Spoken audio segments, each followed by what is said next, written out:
طاہر اشرفی نے اپنی اس ویڈیو میں ساحل الدین کو کہا کہ یہ بڑا بےہودہ ہے. تو میں پھر طاہر اشرفی صاحب کو بتاتا ہوں کہ بےہودگی کن لوگوں کے اندر ہے.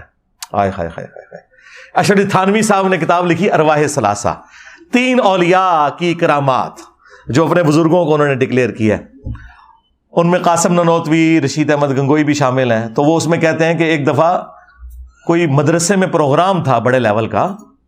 آج کل کے مفتی تو چھپ کے ان کی ویڈیو بنتے ہیں نا، یہ وہ ویڈیو ہے جو پبلکلی بنی ہوئی ہے، سی سی ٹی وی میں نہیں ہے.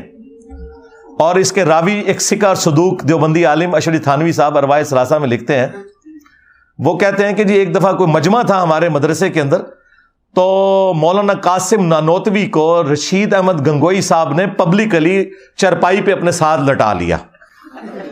ہاں اچھا لٹایا.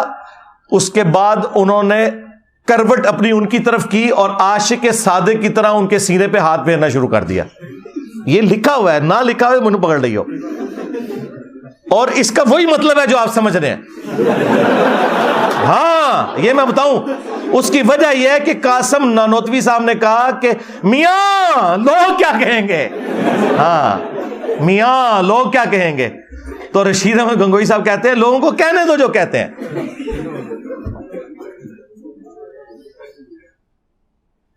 بزرگوں کے سینوں اور قبروں سے فیض لینے کے ہم قائل ہیں. جو المعند میں لکھا تھا، یہ سینے سے فیض اس طرح لیا جاتا ہے،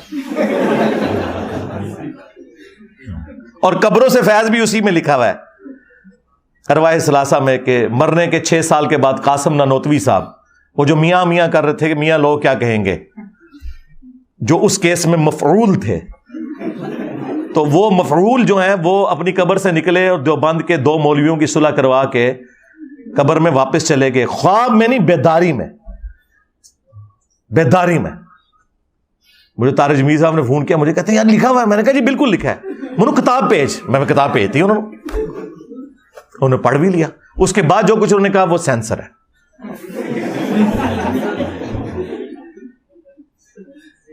تو یہ 6 سال بعد قبر سے نکلے ہیں، لیکن چونکہ نکلنے والا دیوبندی تھا لہذا توحید ہے. اگر بریلوی نکلا ہوتا تو شرک ہوتا. یہ ان کا ٹوٹل اوقات ہے ایک دوسرے کے ساتھ. اب واپس ہے وہ میاں جو تھے نا جی، وہ تو یہاں تک صرف بات ختم نہیں ہوئی ہے. تذکرۃ الرشید سے مجھے یاد آیا تھا، تو تذکرۃ الرشید میں لکھا ہے کہ ایک دفعہ رشید احمد گنگوئی صاحب نے خواب دیکھا کہ مولانا قاسم نانوتوی دلہن کی شکل میں ان کے عقد میں آئی ہیں. جی انہوں نے یہ نہیں کہا کہ میں نے اپنی دلہن جو ہے ان کی شکل میں دیکھی، نہیں، میاں قاسم جو ہے دلہن کی شکل میں میرے عقد میں آئے. پھر آگے بھی انہوں نے لکھا ہے اور وہ اگلے والے الفاظ آپ خود پڑھ لیجئے گا. اینڈ پہ انہوں نے اس کی جو تشریح کی ہے وہ یہ ہے کہ چونکہ رشید احمد گنگوئی کے مرنے کے بعد قاسم نانوتوی نے ان کے اسٹوڈنٹس کی دیکھ بھال کرنی تھی نا، تو اس لیے اس قسم کا خواب آیا.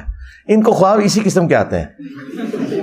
اب اشرف تھانوی نے 18 سال کی اسٹوڈنٹ کے ساتھ شادی کرنی تھی، تو اس کے ایک مرید نے خواب دیکھا، جی میں نے دیکھا کہ اماں عائشہ آپ کے گھر آئی ہیں.